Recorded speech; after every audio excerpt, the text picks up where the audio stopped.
Zdravo, dragi moji! Dobrodošli na naš YouTube kanal. U ovom videu otkrivamo 10 najbogatijih turskih glumaca. Turska glumačka industrija iznimno je uspješna, a njezini glumci zarađuju ne samo od glumačkih uloga, već i od modnih angažmana, reklama, poslovnih investicija i društvenih mreža. Krećemo od 10. mjesta, gdje se nalazi glumica Hazal Kaya s procijenjenim bogatstvom od 1,8 miliona dolara. Hazal je poznata po ulogama u serijama Aşk Memnu i Bizim Hikaye. Uz glumu bila je ambasador za brendove poput L'Oreal i Mavi, a njezino bogatstvo raste zahvaljujući modnim angažmanima i reklamama. Na 9. mjestu je Murat Yıldırım s bogatstvom od 2 miliona dolara. Glumac, poznat po serijama Asi i Ramo, dodatno zarađuje kroz brend ambasadorstva za kompanije poput Ford i Turkcell, kao i kroz investicije u razne projekte. 8. mjesto zauzima Beren Saat, čije bogatstvo iznosi 3 miliona dolara. Ikona serije Aşk Memnu ostvaruje prihode kroz glumu, reklame i ulaganja u nekretnine. Bila je zaštitno lice brendova kao što su Pantene i Mavi Jeans. Na 7. mjestu je Burak Özçivit s bogatstvom od 3 miliona dolara. Popularni glumac iz serija Kara Sevda i Kuruluş Osman ostvaruje značajnu zaradu ne samo kroz glumu, već i kroz reklamne ugovore s brendovima poput Yves Saint Laurent i Vodafone. Također, investira u nekretnine i privatne projekte. 6. mjesto pripada Demet Özdemir, čije bogatstvo iznosi 5 miliona dolara.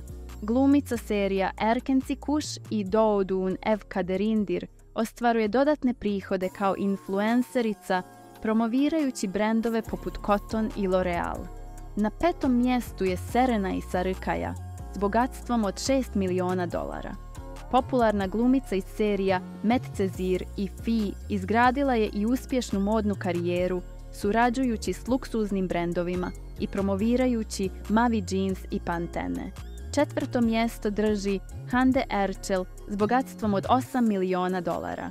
Zvijezda serije Sen Çal Kapımı uspješno kombinira glumu, modeling i influencer karijeru, surađujući s brendovima poput Pantene i L'Oreal.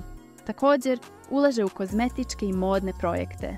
Na 3. mjestu je Can Yaman s bogatstvom od 10 miliona dolara.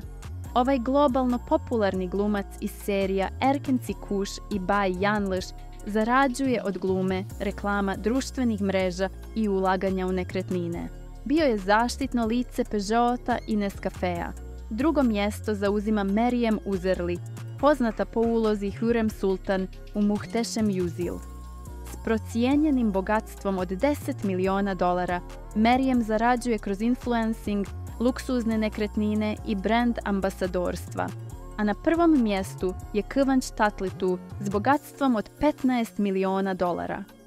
Ovaj jedan od najplaćenijih turskih glumaca poznat je po ulogama u serijama Aşk Memnu i Kuzey Güney. Zarađuje 25.000 eura po epizodi, a dodatno profitira kroz brand ambasadorstva i investicije u nekretnine. Napomena, ovi podaci temelje se na dostupnim procjenama i istraživanjima, te se bogatstvo ovih glumaca može s vremenom mijenjati. Ako vam se svidio video, ne zaboravite da ga lajkate, komentirate i podijelite s prijateljima. Također, pretplatite se na kanal i uključite zvonce kako biste prvi saznali najnovije informacije o turskim serijama i glumcima. Hvala vam na gledanju i vidimo se u sljedećem videu.